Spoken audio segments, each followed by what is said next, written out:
All of those babies laid there with no one to hold them, or worst case scenario, need a surgery or a procedure done, but no one to be there to sign off consent. It was excruciating. There was nothing we could do. We couldn't pay for anything. Money wasn't the issue, nor could it fix anything. So we did the only thing we could do. We offered ourselves. We stood offering our hands to hold babies, praying which would bring us to our knees for certain ones, the little guy next to us, that he would get his stomach surgery in time, and devastated to be greeted at those elevators when one of our babies hadn't made it. Sometimes you are in a position not knowing how you can help, feeling lost, where you fit in this world, or how you can help a problem that seems way too big.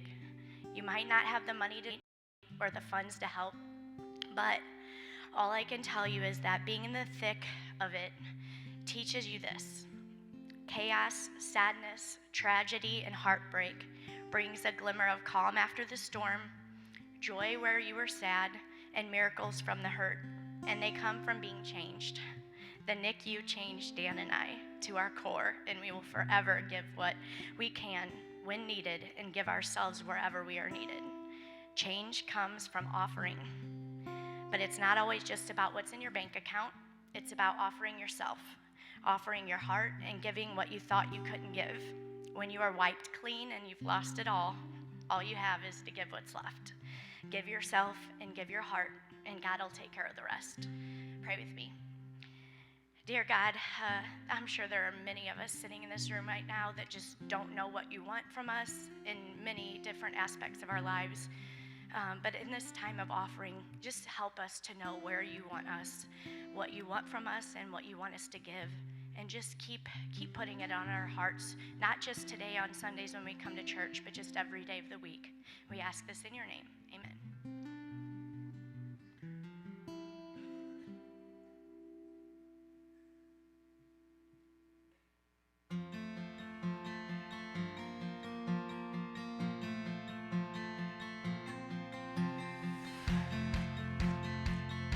Good morning, Hope, and thanks for being here with us today.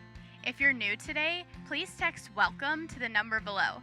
And if you're visiting the Freeburg campus, text HELLO to that same number. We also have a gift for you, so make sure you stop by the Connection Center by the front doors to pick that up. We have a new women's Bible study beginning on July 14th. This class will be offered on Sunday mornings and Tuesday evenings. Check out this trailer to learn more. How will we respond when God calls us to that place where He wants us to go in a different direction than what we had planned?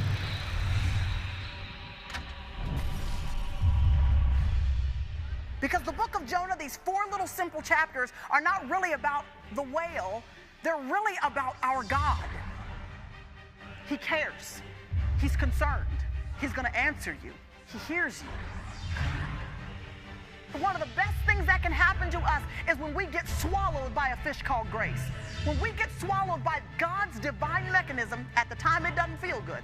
But looking back, we'll realize that this happened because God wanted to offer me another opportunity. Can I just tell you that running from God is going to cost you so much more than you want to pay?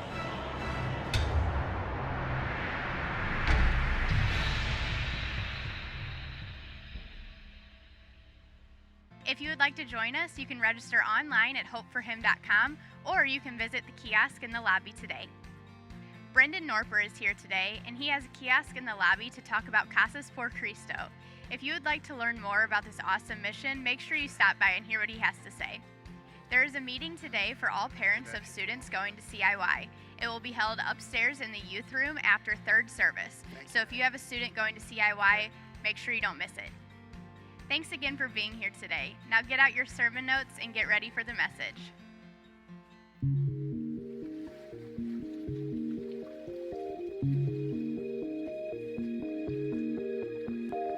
I know your story. I've read it cover to cover.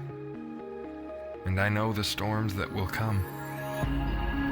I will be your anchor in this storm.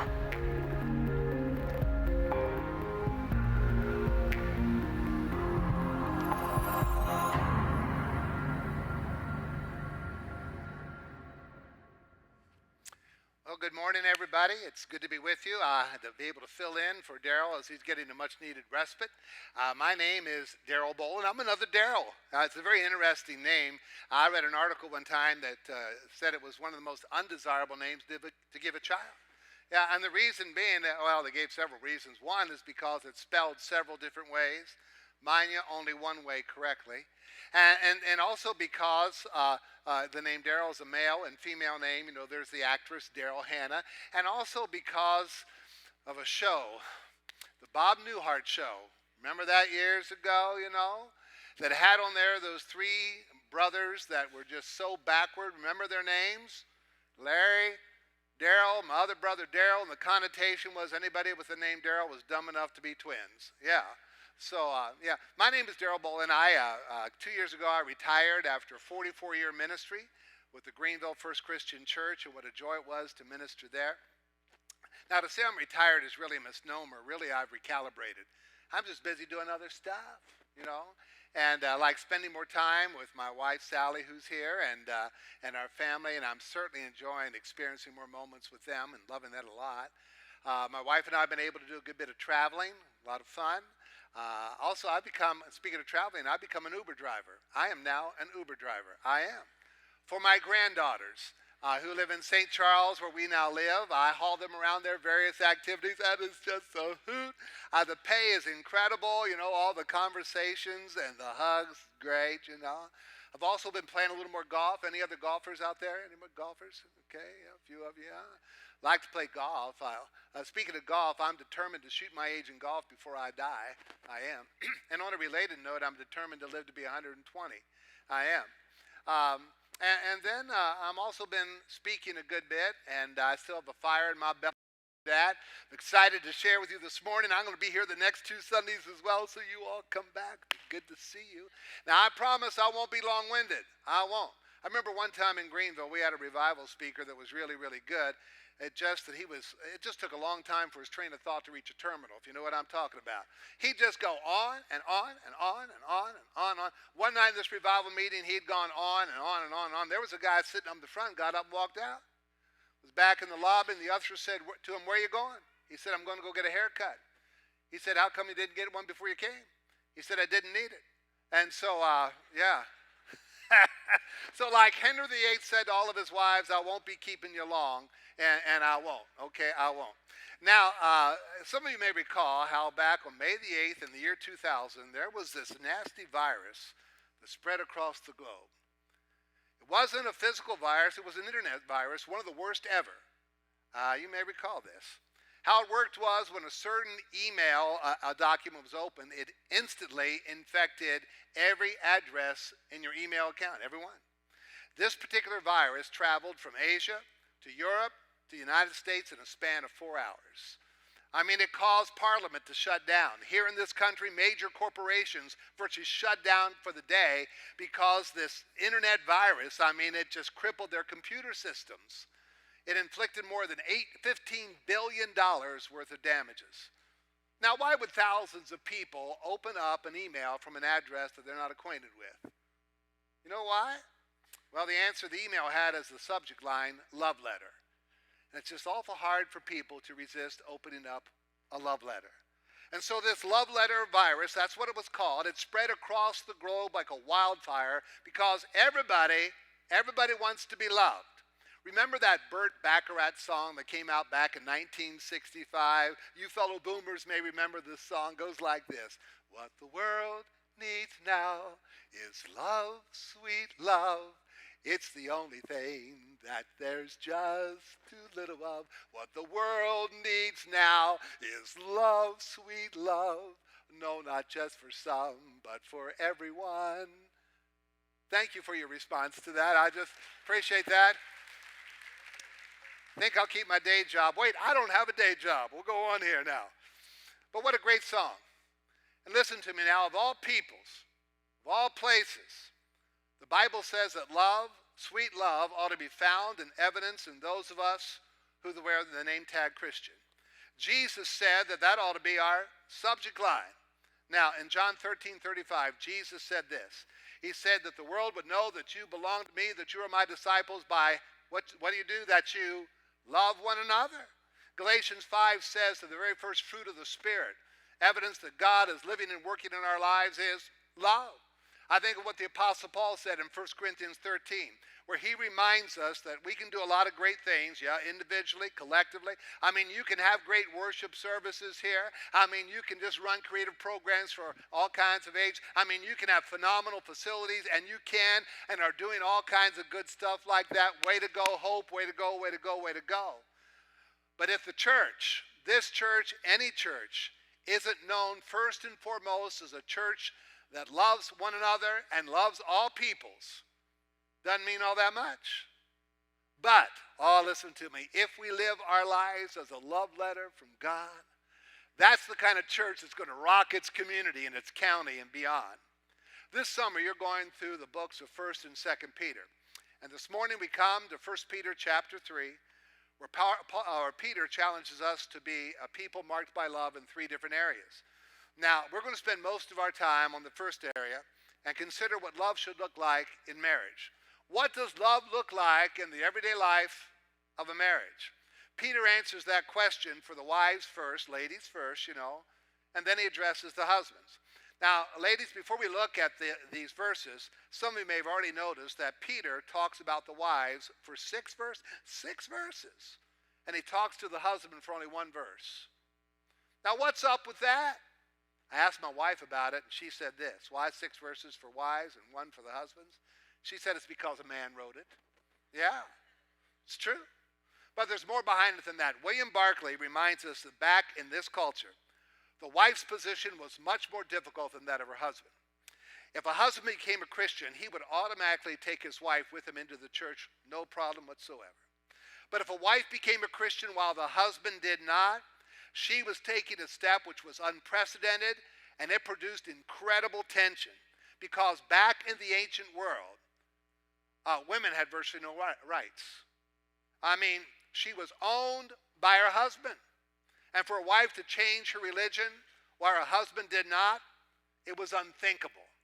And even though there's only 1 verse written to the husbands here, I think it's important for us also to recognize that for Peter to give 1 verse to them, wow, that was just unheard of. I mean, moralists and philosophers of the day, they would teach about proper family conduct, but they only addressed the inferior members as they saw it, They would only address the wives, the children, and the slaves, not the husband. They didn't talk to them. But mind you, in the New Testament, everybody's included. Masters, parents, husbands, they're all addressed as well. And the reason why is because the gospel had implications for their conduct as well. Now, there might be another reason why there are 6 verses to the ladies, only 1 verse to the guys. Let's face it. Ladies can handle a whole lot more information than we guys can. It's true. And maybe the reason that husbands only get 1 verse is because Peter knows that he's talking to guys, and he better talk slow, he better keep it brief, and he better use short words so that we can comprehend it. Anyway, we're going to spend the vast majority of our time on the first point, because without a full explanation here, it's going to raise more questions than answer them. Let's begin with the wives. 1 Peter chapter 3, verses 1 and 2 says this. Wives, in the same way, be submissive to your husbands, so that if any of them do not believe the word, they may be won over without words by the behavior of their wives when they see the purity and the reverence of your lives. Now, this is one of those passages that a lot of people just conveniently skip over, okay? But when we do that, we miss out on a lot of rich teaching that God wants to convey to us. Now, in chapter 2, Peter talks about how we ought to be submissive to the government authorities, how we ought to be submissive to our bosses, But here, Peter continues the theme of submission, and now he focuses on wives being submissive to their husbands. And this passage is kind of unique. I mean, Ephesians chapter 5 talks about this as well, but in that context, it's talking about a Christian marriage. Right here, in this setting, it's talking about a wife who's a Christian, and her husband is not, or the husband has drifted away from the Lord. And Peter says to the wives here, hey, the most effective method for winning them to the Lord or bringing them back to the Lord in His church is by the life that you lead. And what kind of life is he talking about? Well, first let me tell you what submission is not. It's not a sign of inferiority or weakness. It's not keeping all your opinions to yourself and being the silent partner. What it does mean is this, ladies, that in the decisions in your marriage, after explaining your position, reasoning with your husband, trying to get him to see things from your perspective, you ultimately yield to his leadership. And hopefully, if he is a smart guy, he's going to seek your wise counsel, and you're going to change his mind at times on things. I mean, think of a pilot, or think of a commanding officer, or think of a quarterback of a team. He may not be the smartest guy, but he is still the person who makes the call, and all the others abide by it. Now, it's almost impossible for us to realize what life must have been like in the Greek civilization for a woman who was brave enough to become a Christian. What was Peter's advice to them in this case? He doesn't support leaving your husband, no. Deserting him, no. Instead, she is encouraged to submit to him, and this is not a spineless submission, but rather it is a voluntary selflessness. It's something not done out of fear, but done out of perfect love. Now, of course, the Bible teaches that if a husband asks a wife to do something that is a sin, something that's unethical, something that is immoral, she is not to do any of that. She doesn't have to submit to that. Listen, you don't have to submit yourself to physical, mental, psychological, or sexual abuse. Furthermore, submission does not mean you can't express your feelings, your personal opinions. Peter isn't saying that a wife is a doormat who allows her husband to walk all over her. What he is saying, though, is that in your marriage, you have an opportunity, if you have an unbelieving husband or a wayward husband, to do things through your life that will somehow grasp his heart. Now, if you have an unbelieving husband and he's doing things that have a negative impact on him, on you, on your family, then you have the responsibility to share that with him. But hear me, don't berate him, don't belittle him, for no man, no woman was ever nagged into the kingdom of God. Doesn't work like that. On the flip side, guys, let me remind you of this. If you treat your wife like a thoroughbred, she'll seldom act like a nag. Now, that's not in the Bible, but it should be. But the premise of Peter's teaching to Christian wives is simply this. Although you may be more spiritual than your husband, although you may have a deeper walk with Christ, if within your marriage you assert yourself and you stand in a morally superior position over him, then what you're doing, you're essentially standing between him and God can't get to him. But when the woman follows God's plan, God says, step aside, honey, let me take care of him. And he can, and he wants to. Beth Moore defines submission like this. She says, submission is ducking so that God can punch my husband. Yeah. Is it easy? It goes against the carnal nature. But listen, if your husband is an unbeliever, if your husband has drifted away from God and his church, if you can see submission and leading a life as a love, not as a burden, but as a blessing, as an opportunity that God can use, hey man, you can have a tremendous impact upon his life. Now you might be sitting there thinking, well, Darryl, I tried that. I tried yielding to his leadership. I mean, I tried to lovingly deal with him all the time, but it didn't work. So I have to try, to lay down the law now. I have to just stay on this case. I want to tell you, that's not going to work very well. Instead of winning him over, it's more apt to drive him away. And regrettably, I've seen that happen a lot through the years.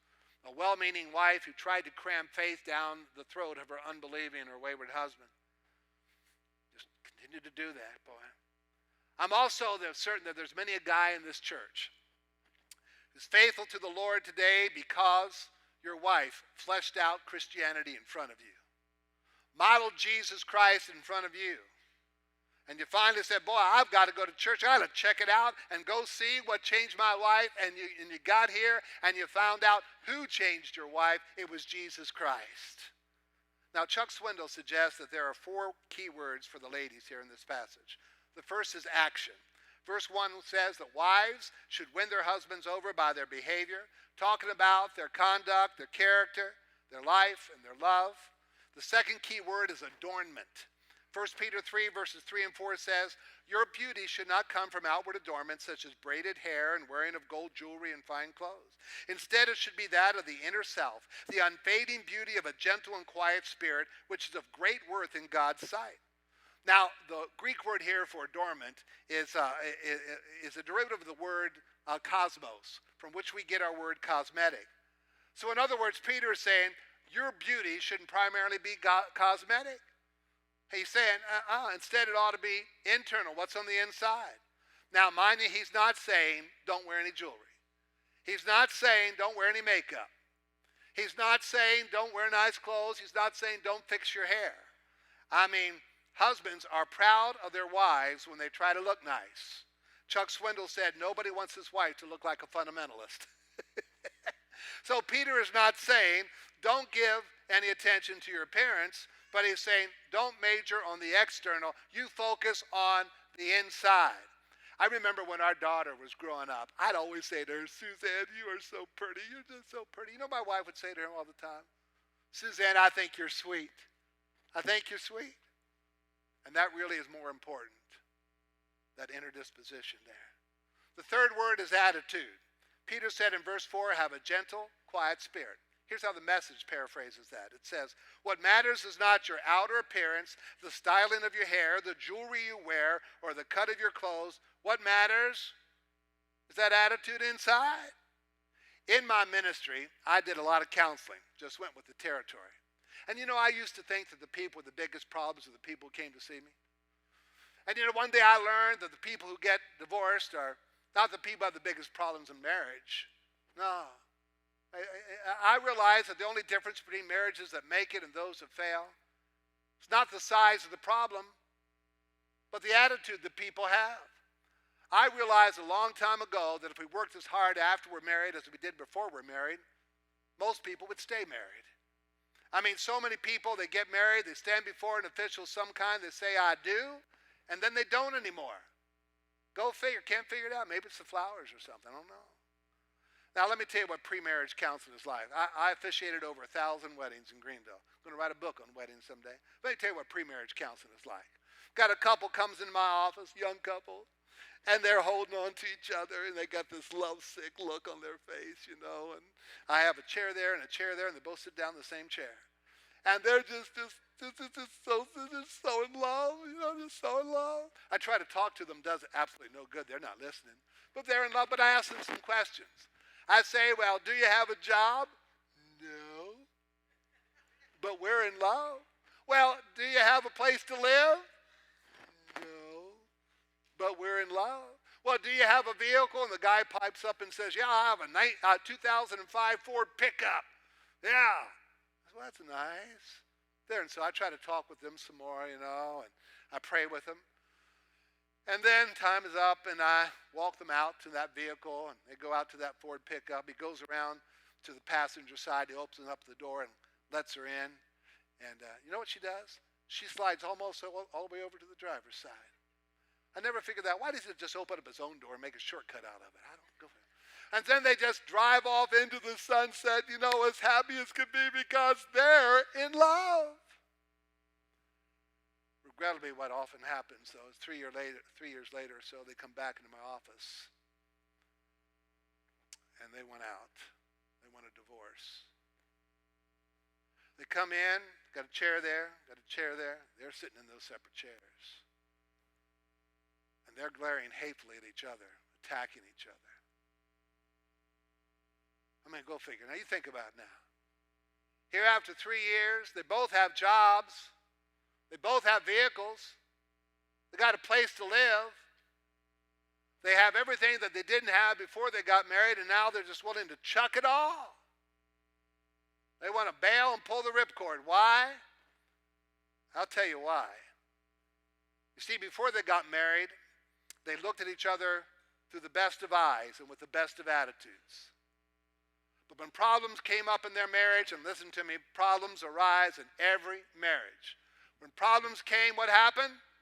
They began to look at each other through the worst of eyes and with the worst of attitudes. Let me ask you wives. Let me ask you husbands and everybody else here today. When problems arise in your marriage, when problems arise in your home, when problems crop up at work, school, and when they crop up at church, through what eyes do you see them? With whoever, wherever, through what eyes do you see that person? What's your attitude? Now, I'm going to tell you, your attitude's your call. Nobody gives you a bad attitude. That inner disposition, that is your choice. It is. I mean, if you're sitting out there happy today, a smile on your face, you chose to be that way. If you're sitting out there looking all sour, looking like you were baptized in vinegar and weaned on pickle juice, it was because you chose to look that way. Back to marriage. Through what eyes do you choose to see each other? Returning to our text, Peter spoke of Sarah, the wife of Abraham.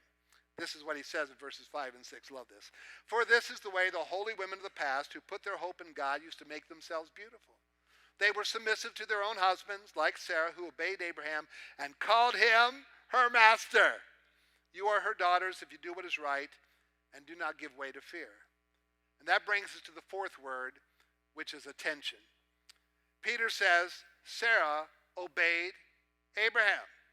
A good paraphrase of that might be this. She paid attention to him and his needs. And Peter says that Sarah even called Abraham master. She's held up as a role model. Now, I did not require my wife Sally to call me master. I prefer Exalted One or King Daryl. That's what I prefer. I tell you, that would go a long way. I'm telling you. No. I'll take hey you, to be honest. But Sarah put her husband on a pedestal and respected him. I got to tell you something. We guys like that. Somebody said every woman wants to be loved. Every man needs to be admired. And it's true. I'm telling you, the male ego is so weak it needs to be stroked a lot. It's just the way we guys are wired. Listen, wives, your opinion of him matters more than anybody else's. I mean, ladies, just as you want to know, does he love you today? I mean, he wants to know, do you believe in him today? You know, after I'm done preaching on the weekend, it's the weirdest thing. I mean, how you think I did really doesn't matter that much. I mean, it really doesn't. What matters to me is, did my wife believe I did good, you know? I mean, after the services are over, I'll say to her, how'd it go? What'd you think? Was that funny? Was that too stupid? Did I connect? Was it powerful? What'd you think? Why? Because I need to know that she believes in me. And if I know that she believes in me, I can handle any critic. Wives, your husband needs your attention. He needs your affirmation. Okay, how about the needs of wives? Peter addresses that in verse 7. It's a short verse, covers a lot of territory. He has this to say to husbands. Husbands, in the same way, be considerate as you live with your wives, and treat them with respect as the weaker partner, and as heirs with you of the gracious gift of life, so that nothing hinders your prayers. Now remember, for Peter to even give one verse of instruction to the men of that day about how they should treat their wife was absolutely countercultural. But first notice that he said, be considerate. I remember an old story about a couple that was going to get married. They loved each other dearly and excited about getting married, but they both had a problem that they hadn't talked to anybody about, not even to each other. Well, the groom-to-be, he decided he's going to talk to his dad about that problem. He said, Dad, I got to talk to you about something. He says, what is it, son? He said, I'm a little scared. I'm a little fearful of my marriage. Oh, do you love her? Yeah, I love her. But Dad, I got a problem. What's the problem? He said, my feet, they stink really bad. I mean, they just stink to high heavens. They just stink really, really bad. Dad said, well, just make sure you wash your feet a lot and just always wear socks, even to bed. Just always wear socks. He thought that was a pretty good solution. Well, the bride-to-be, she decided to talk to her mom about the problem she had. She said, Mom, I'm fearful. I got this problem. What's the problem, honey? I've got morning breath. Well, dear, everybody has morning breath. She said, Mom, you don't understand. My breath is really, really, really, it reeks. I mean, I'm afraid he won't want to sleep in the same room with me.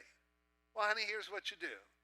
After you're married, you get up in the morning, every morning, just go to the kitchen, start fixing a little breakfast. Don't say a word to him. That's key. Don't say a word to him.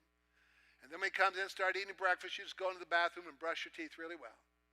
I don't say good morning to him or anything. No, don't say anything to him until you brush your teeth.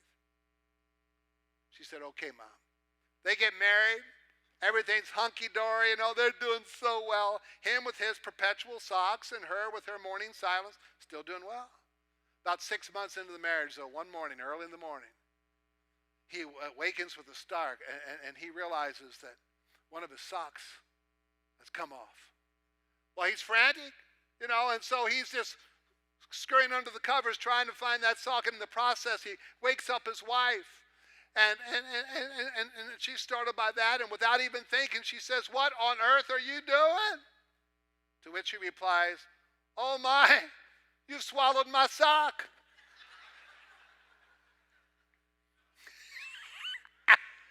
Better come the next 2 weeks, okay? Now, that's amusing, but to their credit, they were trying to be considerate of the other.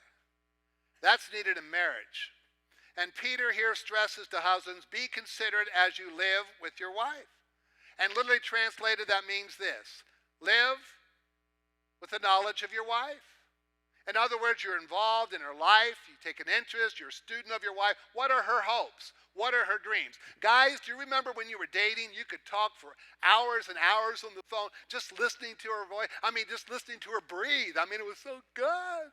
And if you've been dating in recent years, maybe you just text each other all the time. You had such a hunger to find out things about the other person. But regrettably, as I mentioned a few moments ago, oftentimes when the wedding ring gets on the finger, for some reason we stop doing what we did to get her in the first place. What we ought to be doing now. I have to confess that through the years, too often the one who should matter the most got the least of me. I've improved a bunch in that area, but after 44 years of marriage, I still have a ways to go. Now I'll venture to say virtually all the guys here in this room could do a better job when it comes to making our wives a priority and trying to understand them. Not just talking about all the things that we're involved in, but trying to find out where her heart is. Now, I know that understanding women is kind of like nailing Jell-O to a wall. I thought I'd get an amen on that one. It's not the easiest thing to do. But I guarantee that if you try, not the Jell-O thing, but if you try to get to know your wife, really get to know her, it will pay great dividends for you, really, for the both of you. The second thing that Peter talks about, he says, be respectful. He says to treat them with respect as the weaker partner. Now, some hear that and say, oh no, he's calling the wife the weaker partner. Well, you have to understand what this word means. The word conveys to treat them in a delicate fashion. Listen, husbands, you are not handling a 64-ounce mug that you get at the gas station, all right? God has entrusted to you a fragile piece of china. She is more valuable, breakable, so you handle your wife with care and loving respect. The weakness he's talking about here isn't inferiority. He's talking about the physical component, and let me just say to you men, may you never use your size, your strength, or your voice as a weapon with your wife. That type of threatening behavior has no place in the life of a Christian man. Then Peter goes on to say, be spiritual. Guys, spiritually, you're to lead your wife. You're to lead your kids. I'm afraid too often we've abdicated that position. But that's our God-given duty. I want to plead with you, don't shirk it. Men, take the lead in this area of your family. You work on your own relationship with God. Get into His Word. You take the lead and say, we're going to go to church together. We're going to make this a habit as a family. And then I urge you, man, pray with your family. And you say, well, Daryl, I don't know how to pray. My response, I don't care.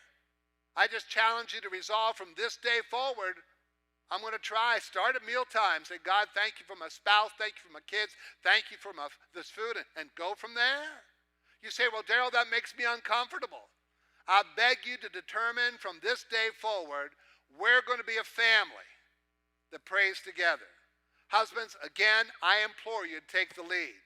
I've shared this many times before. I believe it's like this.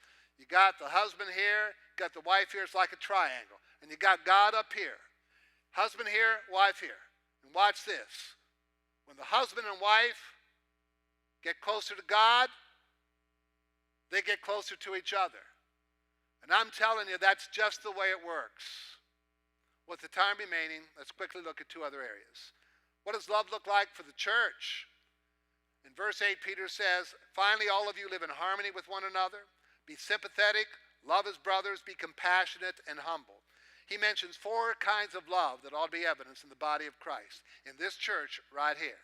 First, he talks about a unified love. He says, live in harmony, standing with and for each other. It's got to be a together deal. He says, be sympathetic. It literally means to feel with. It's a sincere concern for others, especially those who are going through a tough time. And within the church, he says we need to have a compassionate love. Prepping for this message, I came across a quote, a recent quote by Rick Warren, that I thought was so spot on and so relevant today. He said, our culture has accepted two huge lies. The first is that if you disagree with someone's lifestyle, you must fear or hate them. The second is that to love someone means that you agree with everything they believe or do.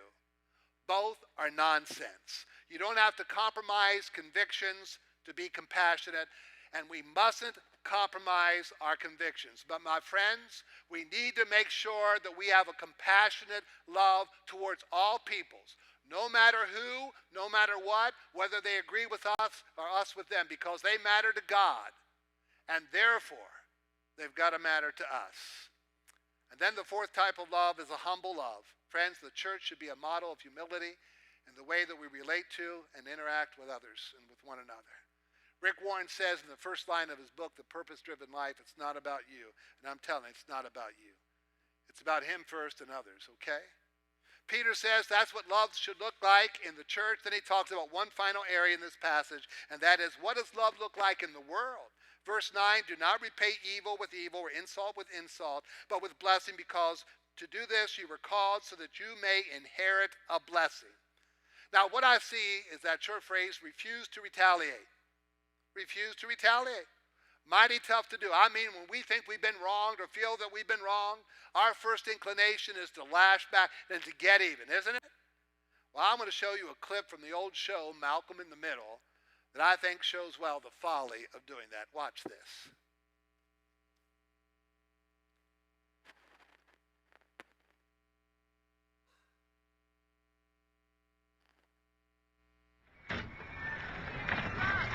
Excuse me. I know you didn't think anyone would catch you, but you just slammed your door into my car. The least you can do is say you're sorry, lady. You don't have to take that tone. It's not like I'm hurting your resale value.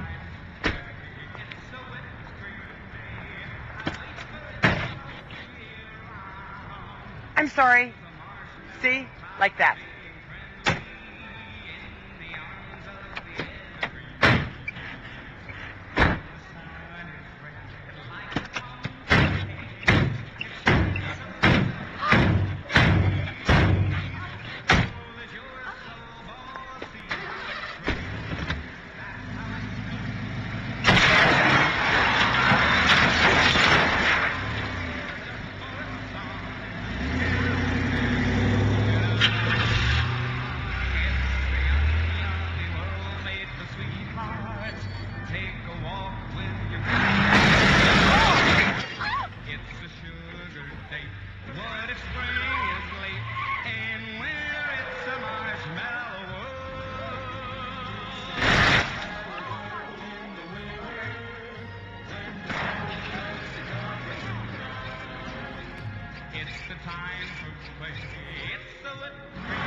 ridiculous.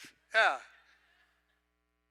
But that's the way seeking to retaliate is. It's just utterly ridiculous. Everybody loses. Relationships are shattered. Bitterness lingers. People make fools of themselves, and God certainly isn't glorified. Then Peter goes on and challenges us to seek to serve others. Listen to verse 10. For whoever would love life and seek good days must keep his tongue from evil and his lips from deceitful speech. He must turn from evil and do good. He must seek peace and pursue it. For the eyes of the Lord are on the righteous, and his ears are attentive to their prayer, but the face of the Lord is against those who do evil. That means that our response whenever we are treated poorly is to respond with love. Jesus talked about that in his Sermon on the Mount. He said this: if you only treat those people who are good to you in a good fashion, and what have you done? He said even the pagans do that. Friends, no matter what, hear me, we're to love. Again, what the world needs now is love, sweet love from us. Want me to sing it again? I won't. I like this statement by Philip Yancey. Here's what he wrote. Jesus gained the reputation as a lover of sinners, a reputation that his followers are in danger of losing today. I really only love God as much as I love the person I love the least. I want to bring this puppy home. And I'm going to do so with this. One of my favorite movies of all time is the movie The Princess Bride. Anybody else like The Princess Bride? Oh, it's a classic. It's a classic. Marriage. I just love that movie. The storyline is about this guy named Wesley who rescues Princess Buttercup, the love of his life. And every time Princess Buttercup asks him to do something, he always gives the same response. Remember what he says? As you wish. Every time. As you wish. There is not a woman alive on this planet who wouldn't love for her man to always say, as you wish. Not going to happen, okay? I want to give you a better phrase, though, that can and needs to happen, and here it is. This needs to happen in marriage, in your marriage. This needs to happen in the church, in this church. Needs to happen when believers walk in this world, and that is to live and to love every day as God wishes. Let's pray. Father, I pray that we would be a people, first and foremost, marked by love. That would be evidence in us, here, there, and everywhere. In the name of Jesus, amen, amen, and amen. It's invitation time, an opportunity for you to respond to the love of God. Maybe you're here today, you've never given your heart to Jesus. You can do that this very day. Come, swallow your pride, admit I need a Savior. You can say, I give, I surrender, I submit my life to you, Lord. You come, we'll guide you through that as you confess Him as your Savior and Lord. You're baptized in Him, you can do that this morning. The water is your word. You can do that today. Maybe you're here today in need of prayer. I'd love to pray with you, whatever's going on in your life. If you have a decision to make, come as we stand, as we worship our awesome God.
There will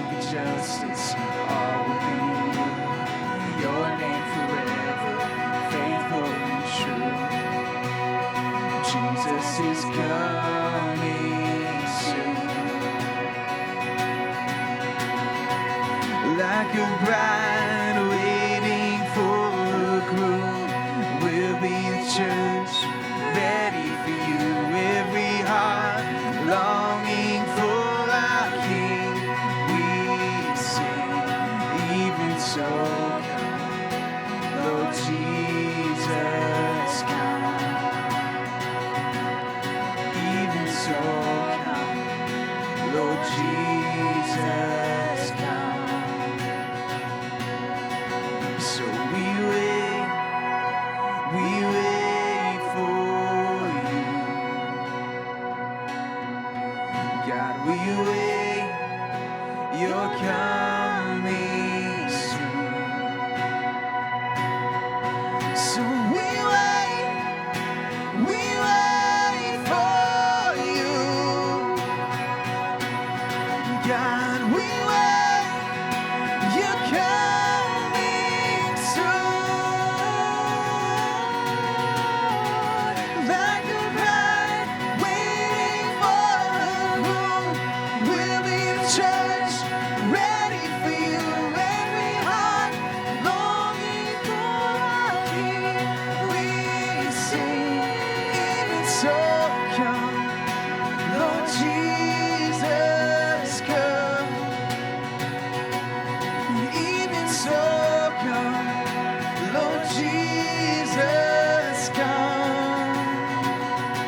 Oh, even so come, Lord Jesus, come. Oh, even so come, Lord Jesus, come.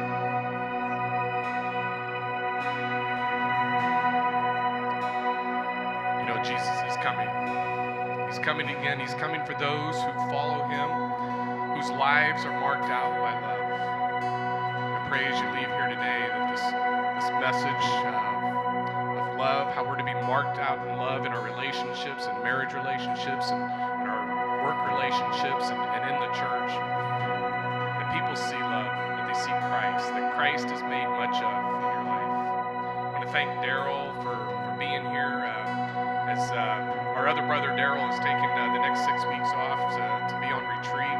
And so we thank you, Daryl, for your faithful preaching of God's Word this morning. He'll be here for the next 2 weeks as well. A couple things I want to remind you of as you leave this place. We've got about 50 students that are leaving to go on CIY before next Sunday. And so they won't be with us this next week. And at the end of the third service, we're actually going to be praying for them. But the way that you can be praying for them throughout the week and as they're gone is if you'll visit the student ministry kiosk, there's little prayer tags with one of the students' names on there. We want to encourage you to stop by there, grab one of those, and commit to praying for these students and the volunteers that will be with them this next week. And so I hope you'll do that. It'll be one way that you can demonstrate that you're marked out by love. We love you guys. Have a great week.